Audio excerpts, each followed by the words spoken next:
धाराशिव किचनमध्ये आपल्या सर्वांचं स्वागत आहे। आज मी बनवणार आहे खमंग अशी भेंडीची भाजी। एकदम मोकळी मोकळी, चिकट थोडी सुद्धा होणार नाही। चला तर मग रेसिपीला सुरुवात करूया। आज मी बनवणार आहे टिफिनसाठी पटकन होणारी भाजी भेंडीची। भेंडी स्वच्छ धुवून चिरून घेतलेली आहे। भेंडी बनवण्यासाठी साहित्य पाहूया। टोमॅटो घेतलेला आहे, शेंगदाण्याचा कुट्टा, हिरवी मिरची, हळद, चवीनुसार मीठ, कोथिंबीर आणि एक लिंबू घेतलेला आहे। चला आता आपण भेंडी बनवायला सुरुवात करूया। भेंडी मी आधी भाजून घेणार आहे तेल टाकून।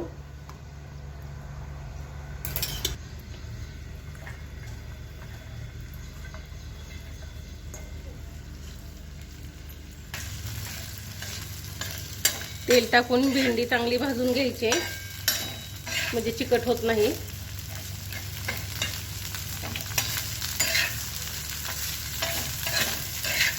आणि कमी साहित्यात आणि पटकन होणारी भाजी, मुलांच्या टिफिनसाठी पटकन होणारी भाजी।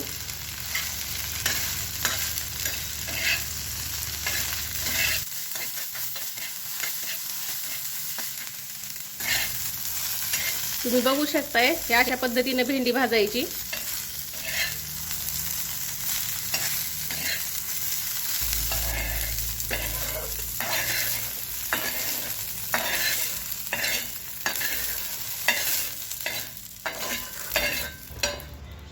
थोडंसं तेल टाकणार आहे। भेंडी भाजताना पण आपण तेल टाकलं होतं, त्यामुळे आता थोडंसं टाकणार आहे तेल। तेलामध्ये टाकणार आहे हिरवी मिरची,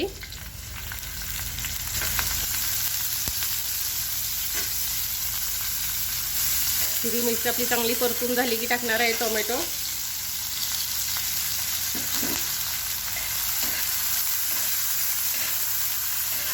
त्यानंतर टाकणार आहे मीठ, हळद,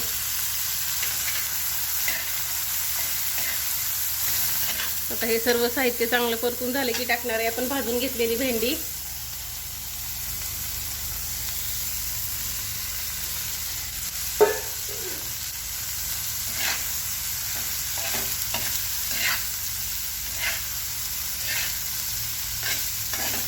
आता हे सर्व साहित्य चांगलं मिक्स करून घ्यायचंय। त्यानंतर लिंबू पिळणार आहे।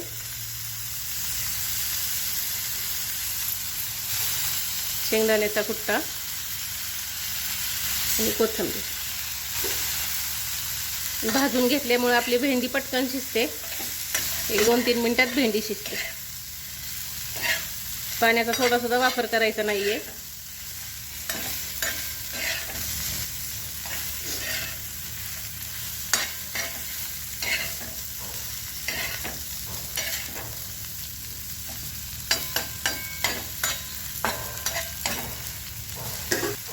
दोन 3 मिनिटं मी झाकून ठेवणार आहे बारीक गॅसवर। 2-3 मिनिटं झालेले आहेत। आपण बघू आपली भेंडी झाली का।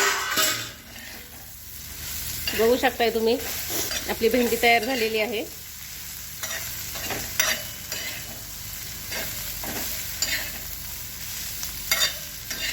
तयार झालेली आहे आपली भेंडीची भाजी, मुलांच्या टिफिनसाठी पटकन होणारी। रेसिपी आवडल्यास चॅनलला लाईक आणि सबस्क्राईब करायला विसरू नका।